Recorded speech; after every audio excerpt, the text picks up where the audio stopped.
A Kirinyaga pastor who confessed to have impregnated his 2 daughters jailed for 140 years. Also tonight, ODM leader Raila Odinga hits at Deputy President William Ruto yet again for his wheelbarrow politics. Wengine wanapiga kelele ati wheelbarrow. Hiyo ni kama mtu ambaye amepumbazwa. Plus, it's noisy and messy in Nyeri.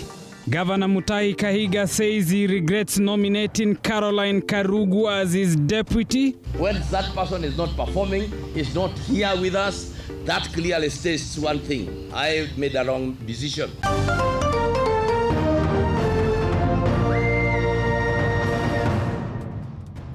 Good evening, Anne Wairimu is our sign language interpreter. TV47 News Tonight with me, Abubakar Abdullahi, begins right now.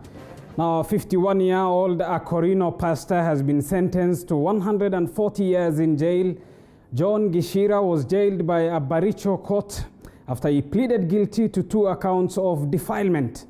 Gishiga impregnated his 2 underage daughters in Ndia, Kirinyaga County. Mwangi Maina begins our broadcast tonight. Thursday morning, and John Gishira Gishini was presented at the Farisha Law Courts in Kirinyaga County before Principal Magistrate Anthony Mweshege to be convicted. It was a sentence that would set precedents, and not even for the confessing pedophile would have imagined the sentence awaiting him. John Gishira, a pastor of the Akorino faith, had pleaded guilty to defiling his 2 underage daughters and consequently impregnating them. One of them has a 7-month-old child sired by philandering father. She was never reported. The court described the pedophile as a dangerous man, not only to his own daughters, but also the larger community in Kenyakero village of Ndia in Sagana. In a historic conviction full of biblical wisdom, the judge quoted several scriptures from the good book, including Proverbs chapter 10 verse 27, and I quote, "The fear of the Lord prolongs life, but the years of the wicked will be cut short." At this juncture, he delivered the historic ruling, sending the heartless pastor to rot in jail for a long time. This court is minded to consider a sentence of imprisonment and for a period of 70 years for each charge. Further, considering that there were 2 victims which aggravates the offense, these sentences shall run consecutively. According to statements produced in court, the minors said they would never want to see their father again out of the ridicule and the shame he has exposed them to. The defilement began in June 2019, with the 16-year-old having delivered a child who is now 7 months old, whereas the youngest sister is carrying his father's 5-month-old pregnancy. The accused person in the same home. The girl's caregiver, equally disturbed, thanked the court for serving justice at last. She said the girls will have a moment of healing amidst the trauma that has been meted by their father, who was supposed to be their primary protection. Na nimefurahi kwa hiyo mashtaka yake vile anastakiwa. Nimesema ni asanti na shukuru Mungu kwa sababu angerudi nyumbani watoto angekuwa na maisha mbaya kabisa. In his own admission, Gishira confessed to having defiled the girls, but yet again, the devil carried the blame for misleading the Akorino pastor to defiling his daughters, not one, but both of them, and not one day, but numerous times. Mwangi Maina, TV47, Nairobi. Elsewhere, voting in Uganda's general election ended at 6 p.m. today amid internet shutdown as ordered by President Yoweri Museveni-led government on Wednesday. According to human rights organizations, the heavy military presence on the streets of major towns of Uganda has increased fear among voters, asking the African Union not to recognize the outcome of the highly contested presidential election. Musa Salah reports. Ugandans turned up in large numbers to vote in the highly contested elections. 10 men and a woman are in the race to be Uganda's next president, among them incumbent Yoweri Museveni, who has ruled the country for the past 3.5 decades. But Museveni's headache has been pop star turned politician Bobi Wine, who has successfully attracted a huge youthful following since announcing his presidential bid in July 2019. Wow. Are you listening to yourself, officer? While his candidacy aroused hope among Ugandans, Bobi Wine has been living on and off prison cells, with the latest face-off between himself and President Museveni being the withdrawal of his private security. The Ugandan government on Wednesday ordered service providers to cut off the internet just a few hours before the polls began. This is one of the many efforts that General Museveni is doing to make sure that we vote in the dark, to make sure that Uganda is kept in the dark, that the world is kept in the dark. Technology is advanced and people are watching through this kind of mediums. And so when they are not available, then you don't give that information, and hence the reason to, take advantage of the situation. But this is not the first shutdown of the internet in Uganda. On election day in 2016, the government ordered a similar shutdown, citing national security. Ugandan voters flocked polling stations as early as 6 a.m. in the morning, but according to election observers, there had been no voting materials in most polling stations as late as 9 a.m. Human rights defenders in Kenya, under the umbrella of Africa Election Watch, have asked the African Union not to recognize the Ugandan election outcome, urging the Ugandan government to withdraw the heavy military presence in the streets of Uganda. We call on the AU to A, to not recognize the declared presidential election results, B, to suspend Uganda in terms of the provisions of the African Charter on Democracy, Elections and Governance, C, convene talks to restore democratic governance to Uganda, D, discuss especially what is the role of the military in civilian policing and what constraints and accountability should there be. Musa Salah, TV 47.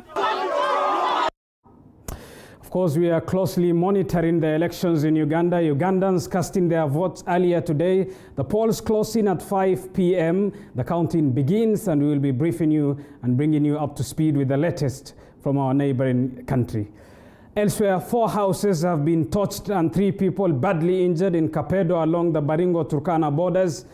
This coming just a day after the Regional County Commissioner George Natembeya issued a warning to politicians inciting conflicts in the border. Joan Minor reports. Armed bandits raided Kapedo area in Turkana County in the evening and torched down 4 houses, leaving 3 people seriously injured. This has happened even after the Regional Commissioner George Natembeya issued a stern warning to the assailants and the politicians, inciting conflicts at the borders. We've tried to deal with this menace as security agencies, you all know, and we've been responding quite appropriately, including plans to disarm, which you've tried to do, but because of political interference, we've not been able to carry them out fully.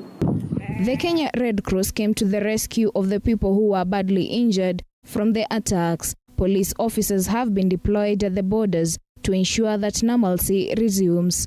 We have got our officers on the ground. We began operations in Laikipia.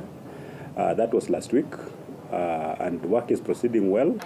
The communities in Baringo and Turkana counties have been urged to rethink on matters conflicts compounded by livestock management. Got issues of the boundary, which needs to be resolved once and for all. We have got issues of resources along that area, and the elephant in the room is that the area is quite expansive and it's not properly settled. We don't have settlements there. The attacks have continued affecting learning, with some schools forced to temporarily shut down. Joan Minor, TV 47. Let's get to some politics now, and ODM party leader Raila Odinga has yet again poked holes at the move by Deputy President William Ruto to distribute wheelbarrows to youth across the country, terming it inconsequential in the bid to boost the country's economy. Raila, who drummed up support for the BBI as the ultimate cure to the country's economic ills, spoke during a meeting involving a section of the Council of Elders from the Gikuyu community as well as Githurai market traders. David Mudhoka has that report. With guns blazing, ODM party leader Raila Odinga has yet again criticized Deputy President William Ruto's distribution of wheelbarrows to youth from various parts of the country, terming it a mere drop in the ocean. Hayo hatuwezi kufika huko ikiwa kama sisi tutaambia watu wetu ati mkokoteni peke yake, ati wheelbarrow peke yake. Wengine wanapiga kelele ati wheelbarrow. Hiyo ni kama mtu ambaye amepumbazwa. Haelewi ati kwamba anadanganywa. Raila, who spoke during a meeting with a section of elders from the Mount Kenya region and another section of Githurai market traders at Ruaka, Kiambu County, urged Kenyans to back the BBI report, describing it as the ultimate remedy in the wake of the country's dwindling economy. Kenyans only lack opportunity. And that's why katika BBI tumesema patia watu mkopo halipi interest mpaka baada ya miaka 5. Msema mko na ile sako yenu. Hiyo ni pesa itangizwa pale ndani hiyo sako.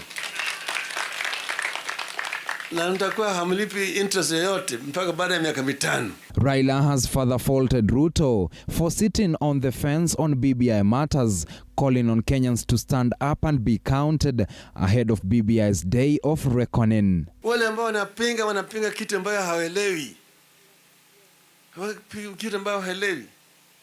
Yale kuna fikra mingi ambayo imeenda ndani yake. And in what seemed as plotting for next year's general elections, Raila has also hinted that his presidential ambitions are alive and well. Hii mlima nitapanda. Mimi nitapanda. Matiba alinifundisha. This as Siaya Senator James Orengo fired a warning shot at a section of leaders belonging to the Tanga Tanga faction within the Jubilee Party for allegedly dishonoring the 2018 handshake between Odinga and Jubilee Party leader President Kenyatta. These are two great Kenyans. Na Uhuru Kenyatta anaistahili heshima. Kuna mazoea sasa watu wengine wanaita Uhuru Kenyatta majina. Kama kweli angekuwa dictator, wangelala ndani. This comes barely days after President Kenyatta, during the burial of ANC party leader Musalia Mudavadi's mother Hannah Mudavadi, fired a similar shot at leaders undermining him, reiterating that he had not lost grip of the country. David Mudhoka, TV47. Moving on, Acting Chief Justice Philomena Mwilu has hinted at trying her luck in succeeding former Chief Justice David Maraga. Mwilu was speaking in Mombasa just days after taking over from Maraga. Fatma Ngwena reports from Mombasa. Acting Chief Justice Philomena Mwilu toured the Mombasa Law Courts as a first assignment, saying she chose the Mombasa Court due to its historical status as the first court in the country. We in Mombasa are privileged because we are honored by her leadership, and we want to take this opportunity to assure her leadership that we shall work hand in hand. Mwilu promising to move around to a number of courts before the new CJ is officially appointed. I could have gone to the courts near Nairobi. I chose Mombasa for its historical status in the country, but more importantly for the work it does, because it does have quite a heavy workload. Staffs at the Mombasa court have been complaining of a failed e-filing system. The acting CJ, however, warned those sabotaging the e-filing system and assured that the judiciary will not stop using the system. Let me not get any of our staff sabotaging the e-filing system. We came there deliberately. We are not going to go back. And any obstacle that comes between us and the success of e-filing system, that obstacle will have to be taken out of the way. by doing the right thing. She also called upon the court users to give quality service to the people. We are going to do this. We are going to endeavor, and may God help us to succeed in giving the Kenyans who pay our salaries, and very good salaries at that, not just service, but quality service. Mwilu is among those mentioned to be eyeing the Chief Justice position, a position she has expressed confidence to capture. Fatma Ngwena, TV47, Mombasa County. Now, county governments have received a total of 133 billion shillings from the National Treasury for the financial year 2020-2021, 120 billion shillings in equitable share and 13 billion shillings in conditional grants. Nonetheless, the disbursement is a month's delay by Treasury, a move that resulted to counties even threatening to sue the national government. Counties still have a balance of 34.6 billion shillings at the central bank, and National Treasury CS Ukur Yatani has appealed to counties to make full use of the funds.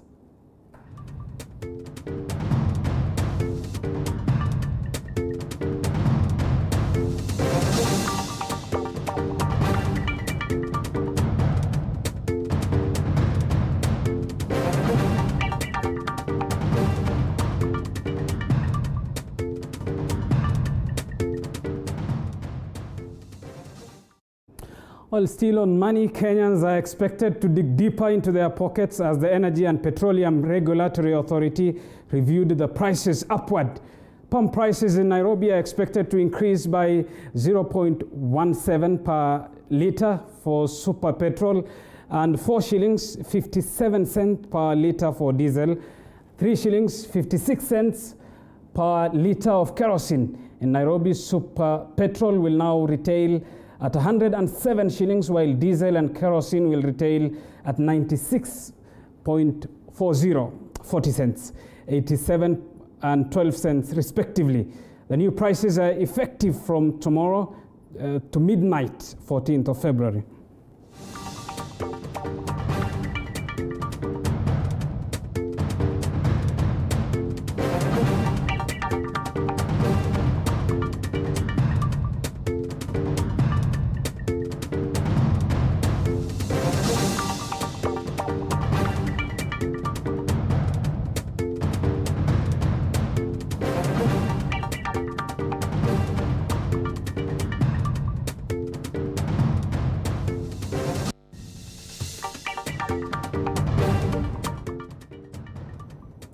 And it seems the pump will take us to a break. You're watching TV47 News Tonight with me, Abu Bakar Abdullahi. Keep talking to us. Time for us to take a short break. We'll be back with more news after this break. Stay tuned.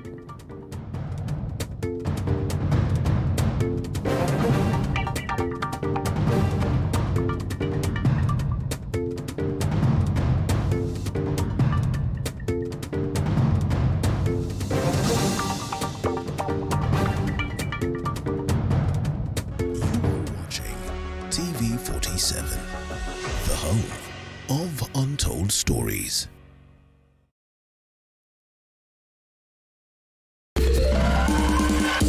When the clock strikes 7:30 p.m. every Monday, it means it's time for... The biggest challenge of starting a business in Kenya is the layers of licenses you need to pay. The Grind. We tell you the do's and don'ts of business.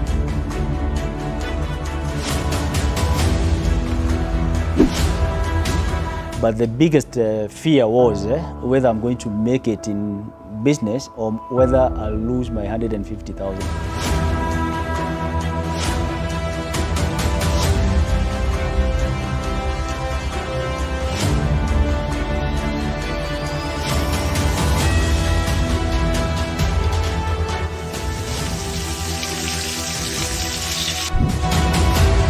I say business is not about how much capital you have. The Grind, every Monday at 7:30 p.m.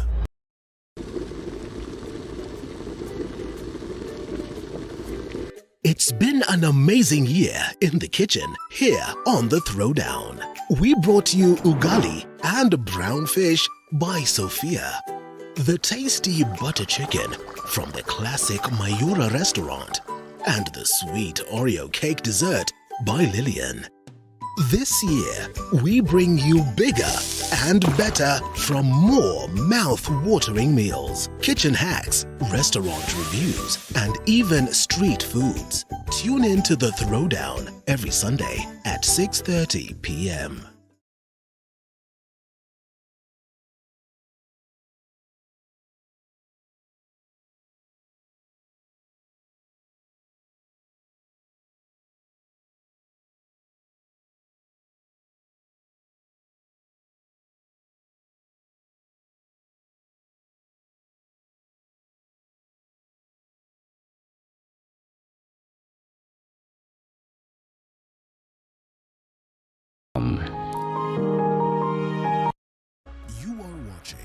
TV47, the home of untold stories.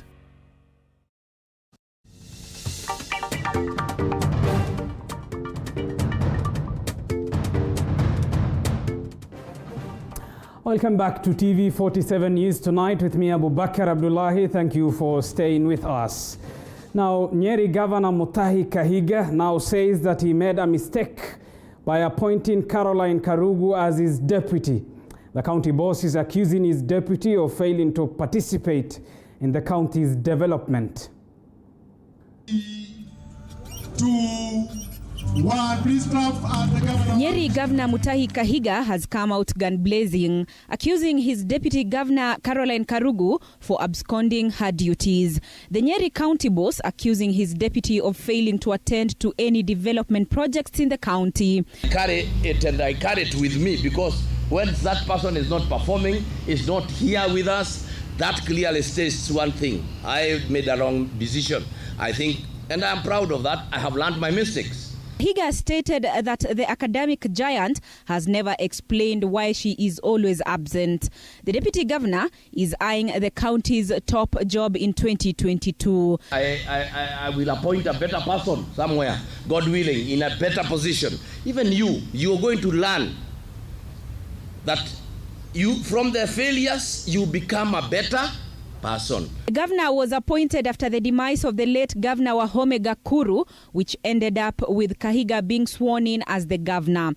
I want to ask the governor, is the deputy governor supposed to attend functions because functions are there, ama she is supposed to attend functions that she is delegated to? And ningeambia governor, Nyeri is bigger than his ego. Even in what is happening in Nairobi County, we can see that a deputy governor sits at a very strategic position. So in case of anything, he or she would be the next governor of the department. But I want to say where there is no cordial relationship between the county executive, between the deputy governor and the governor. We could learn from the Kiambu County, there was a push between the impeached governor, Ferdinand Waitito, and the Rata governor, Nyoro. I think the issue comes in, there's no loophole or kind of, it's not that the law is not clear. The issue is that when they get there, you want to compete, which should not be the case. You should be a principal assistant, just like a personal assistant. Therefore, it is like in a marriage, the husband is the head and the wife is the neck. Several counties have had conflict between county bosses and their deputies. That story was voiced by Andrin Kilemi but produced by Paul Kirobi. Now, the National Cohesion and Integration Commission has insisted that it will not relent in the fight against hate speech in the country ahead of the 2022 general elections. Speaking after a meeting with the Registrar of Political Parties, Anne Deritu, as well as the EAC officials, NCIC Chair Samuel Kobia has said that the three bodies will work hand in hand to achieve a violence-free election.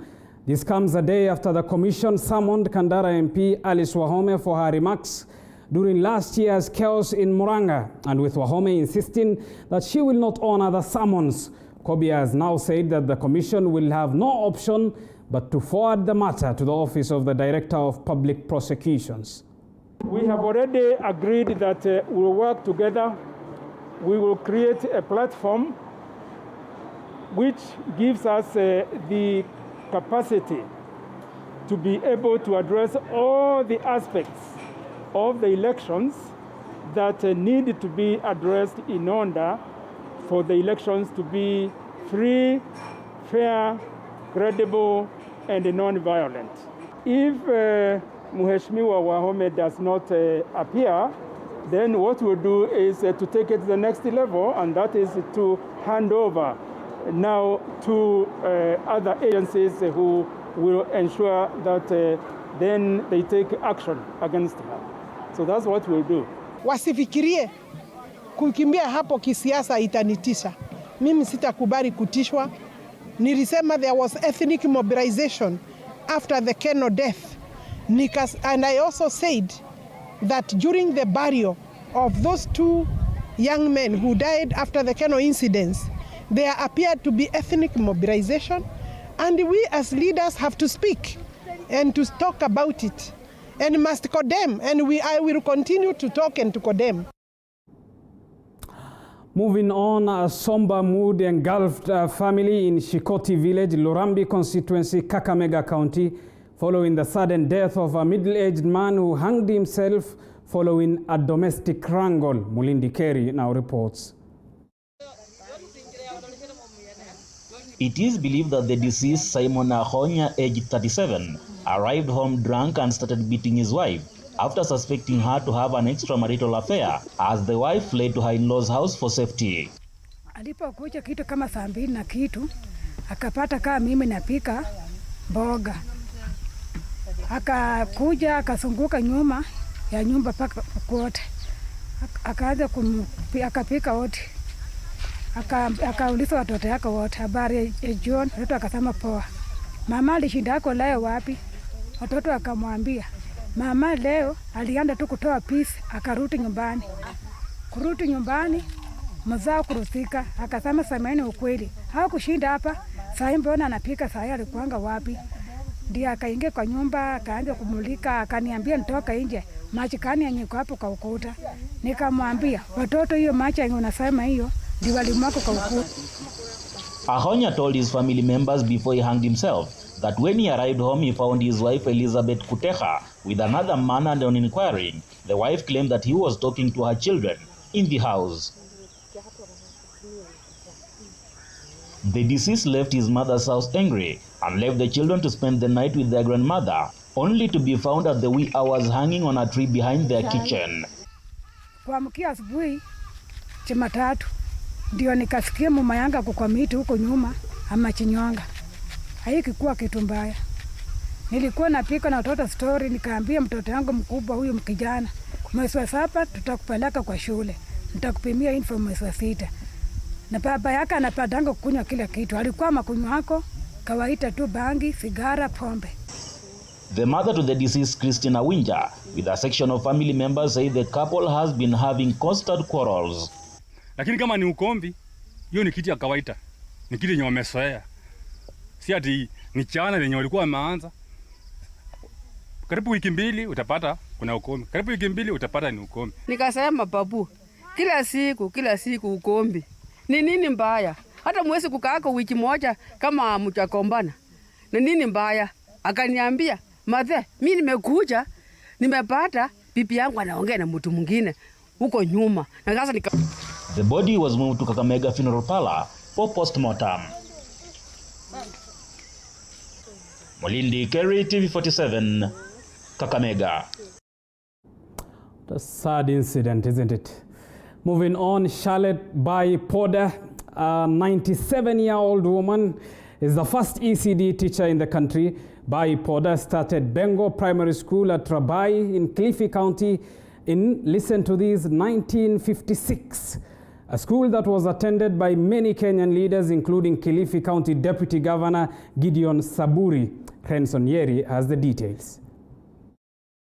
Passing by the road, no one would easily notice.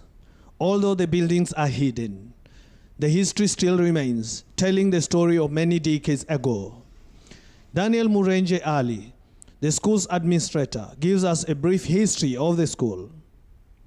Historia ya Bengo Nursery School ilianzishwa haswa na Madam Charlotte Poda Mwasama sehemu kule anakoishi Vuga, akishirikiana na kina mama wachache wakaanzisha chini ya Mwembe. Wakaanzisha, lakini ile area sasa watu wanataka kusoma, wakamfuata mzee mwingine, timu ya Lens Bengo. Huyu ni mshelisheli aliyekuwa akiishi hapa. Alipofuata wale kina mama wakamweleza, wakamwambia basi kama ni hivyo mna permission granted. Mama alikuwa mpenda maendeleo na alishikiana wachache, kama nilivyosema, shule ikaanzia kule Vuga.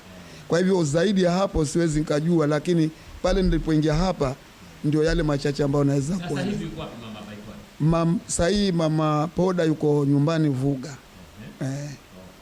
Mr. Ali's story leads us to the Legends Homestead, an 87-years-old woman and an alumni of Masinde Muliro University, who started this institution in 1956.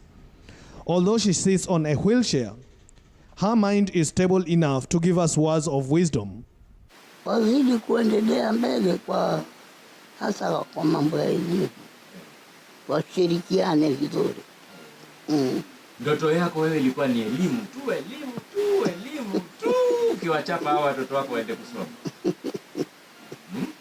Ya zamani kulikuwa hakuna kuchapa. Ilikuwa zaidi ni kubembeleza.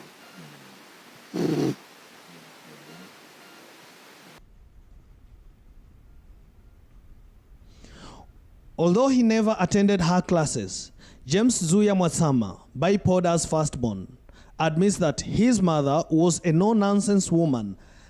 Amekusanya watoto wake wote pamoja. Sote tuko pamoja na tunamheshimu. Hata mmoja akileta utundu kidogo, ukisema nitakusema kwa mama, anakunja mkia. Anakunja mkia. Japokuwa hawezi kufanya lolote. Lakini tunashukuru kwa ile huyu mama, kusema kweli msione hivi, alikuwa mkali. Sisi tulipata fimbo hapa kabisa. Ukichelewa kwenda skuli wewe kanao. Among her 7 children, 2 are deceased. They say that all is gold, and Bai Poda remains a symbol of history in this region and a reminder of the importance of education. Renson Yeri, TV47, Kilifi County. And indeed, she is a legend of the book and the pen, 97 years of age, but still looks pretty, and we wish her the best and long life. You're watching TV47 News Tonight with me, Abu Bakar Abdullahi. Time for us to take another short break. We'll be back with more after this break.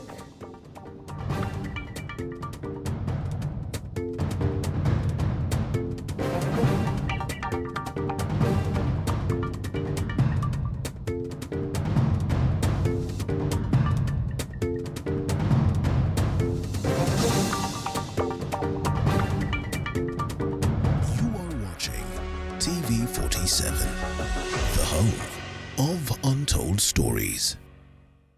When the clock strikes 7:30 p.m. every Monday, it means it's time for... The biggest challenge of starting a business in Kenya is the layers of licenses you need to pay. The Grind. We tell you the do's and don'ts of business.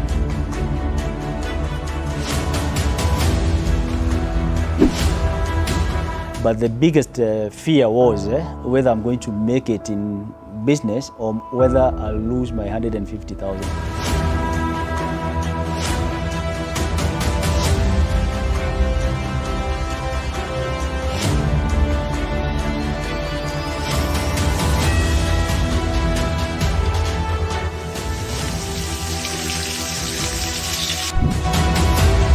I say business is not about how much capital you have. The Grind, every Monday at 7:30 p.m.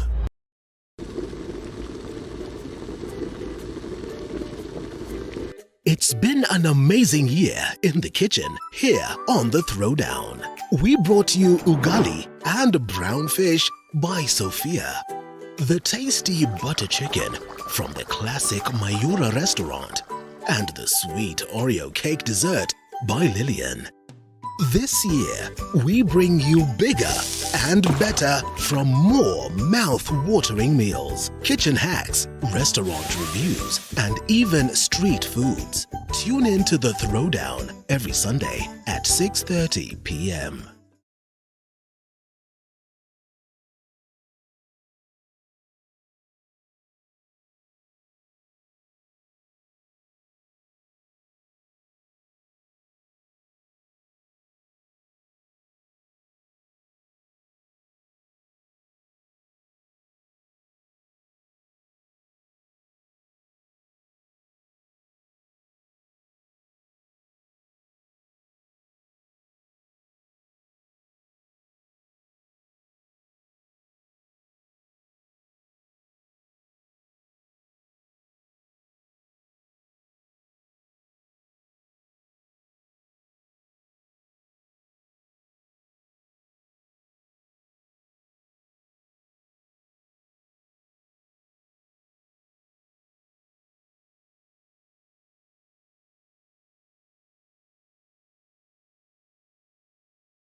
The home of untold stories.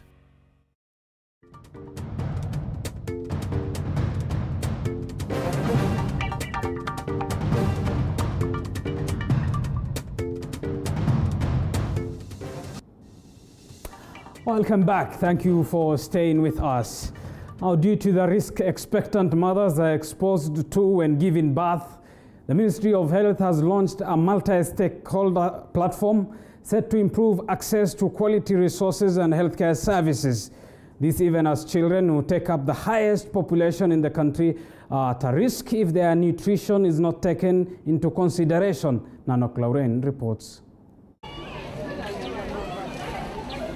1 in every 37 expectant mothers in the country dies out of complications while giving birth in Kenya, as compared to Australia, where 1 in every 7,000 women is at risk. As a result, the Ministry of Health has launched the Maternal, Neonatal and Nutrition Country platform that will see healthcare and nutrition services in the country progress. This is according to Article 43 of the Constitution, which provides that every person has the right to the highest attainable standard of health, which includes the right to healthcare services. In Kenya, 1 mother is at risk out of every 37. In Australia, 1 mother is at risk out of every 7,000. We know the complications that kill mothers. So now it is to make sure we are actioning and putting in place interventions that will keep our mothers safe. Health among children has been prioritized now that they are back in schools. A worrying figure of only 10% of children being dewormed and 15% receiving vitamin A supplements in the country has seen the need of having a school health program in schools. Teachers will be utilized to see that learners receive the required health services while in school. We've seen some very sad statistics that in Kenya, only 10% of our children are dewormed. And particularly now that we're actually rolling out and being pushed by COVID-19 to put this together, this platform has the participation of members from the Ministry of Education, the Ministry of Labor. And so we'll be rolling out programs that ensure that, our children are able to get, this information, and our teachers as well. Perhaps even utilizing our teachers when it comes to, reaching further in terms of health services for our children, mental health, psychosocial services will all be embedded in the school health program. Parents have also been urged to explore all avenues in ensuring that children are well nourished to evade malnutrition instances such as stunted growth. We have a county that has 46% of the children being stunted. It means half the population in that county are not, expressing their full cognition when it comes to, them being able to be productive members of society. So there's a role that comes into play as a parent. Are you adequately providing the nutrition that your child needs? Are you adequately ensuring that your child is dewormed, that your child is getting vitamin A supplementation, and that you're actually very active when it comes to the health and the mental health of your child? Nanok Lauren, TV 47. Thank you, Nanok, for that report. Let's get to some international but regional news. And the Rwandan Defense Force has issued a statement saying it is deeply saddened by the death of a Rwandan peacekeeper serving under the United Nations Multidimensional Integrated Stabilization Mission in the Central African Republic. The killings follows an attack on Wednesday by elements of an armed group opposed to the peace process. Our correspondent in Rwanda, Diana Iriza, has that report.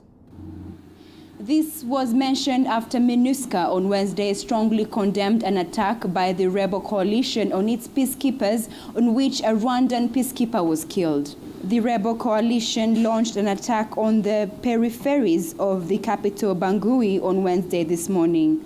Former Central African Republic President Francois Bozize is blamed for the chaos in the country before and after the recent re-election of President Faustin Archange Touadera. Bozize is, among others, accused of trying to sabotage the December 27, 2020 election process in the country after he was not permitted to stand for election. Rwanda Defense Force spokesperson Innocent Munyangago says that Rwanda is working hard to strengthen the protection of civilians and peacekeepers in the Central African Republic. It is unfortunate that we lost an RDF peacekeeper in Central Africa during an attack by armed groups opposed to the peace process. But this attack was successfully repulsed by our peacekeepers along with the armed forces of the Central African Republic. We as the RDF, as you are all aware, that we are mandated to protect civilians and safeguard the peace process under Chapter 7 of the UN Charter.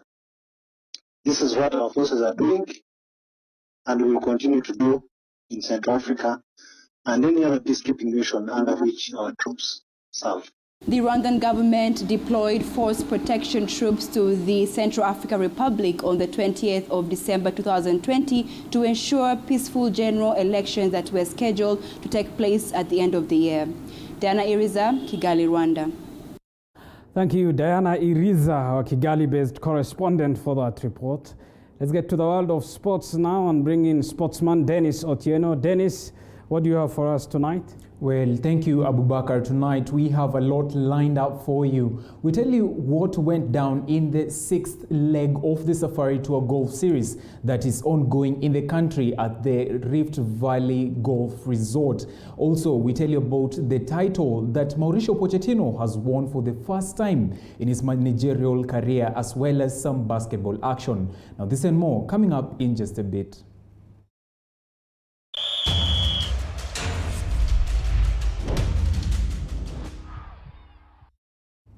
A very warm welcome to Primetime Sports. My name is Dennis Otieno and on to the top story in sports.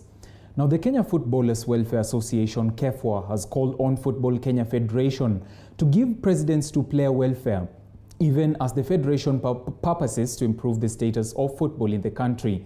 According to KEFWA chairman James Situma, FKF should exploit the club licensing policy to ensure players are well taken care of. Kuna hii ukiangalia vilabu ziko chini ya nini? Ziko chini maybe ya federation, unaona? So ni kuona kwamba wamefanya vilabu na federation lazima wafanye kazi pamoja kuona kwamba mchezaji amekuja wa kwanza, unaona? Na unapata federation ina run all football activities kwa hii country, tuko chini yake, unaona? So mimi naamini kwamba hao wako katika nafasi nzuri sana ya